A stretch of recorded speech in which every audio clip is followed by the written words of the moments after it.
वज़ीर-ए-आज़म ने बिजली तकसीमकार कंपनीज के निजकारी को तेज तर करने की हिदायत कर दी। अपनी ज़ेर सदारत पावर डिवीजन के जायजा इजलास से खिताब में शहबाज शरीफ ने कहा कि बिजली के नरखों में कमी के हवाले से एक जामे और मौसर हिकमत अमली के तहत पैकेज तैयार किया जा रहा है, जिसका ऐलान जल्द किया जाएगा।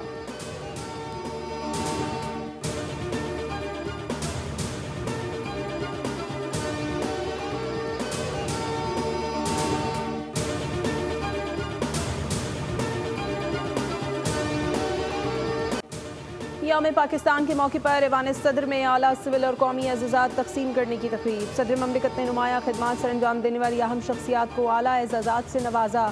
शहीद जुल्फ़िकार अली भुट्टो का बाद अज़ वफ़ात अवार्ड उनकी बेटी सनम भुट्टो ने वसूल किया।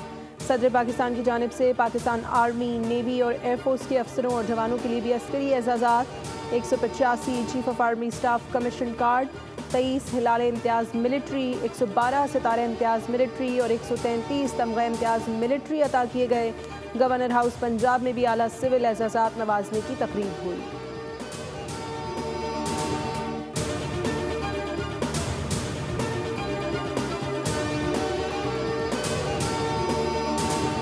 हमारी कौम और अफवाज मातरे वतन की तहफ़्फ़ुज़ और आज़ादी के लिए हिफाजत लिए कभी किसी कुर्बानी देने से पीछे नहीं हटे। हमारी नौजवान नस्ल में नफ़रत और मायूसी फैलाने को कोशिश की जा रही है, हमें इसका भी मुकाबला करना होगा। 5th जनरेशन वॉरफेयर एक चैलेंज की सूरत इख्तियार कर गई है।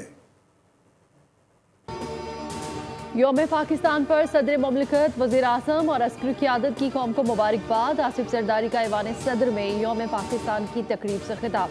कहा कि इख्तिलाफ़ात से बालातर होकर पाकिस्तान के इस्तेहकाम के लिए काम करें, दुश्मन सुन लें, पाकिस्तान के अवाम और मुसल्लह अफ़वाज साथ खड़े हैं। वज़ीर-ए-आज़म ने पैगाम में कहा कि एक बरस में हमने पाकिस्तान की मईशत को पायदार तरक्की की राह पर गामज़न किया। हुकूमत ने मेहनत से मुआशी इस्तेहकाम हासिल किया। वज़ीर आला पंजाब ने भी बयान पाकिस्तान की जिद्दोजहद और शोहदा की कुर्बानियों को खिराज तहसीन और सलाम पेश किया।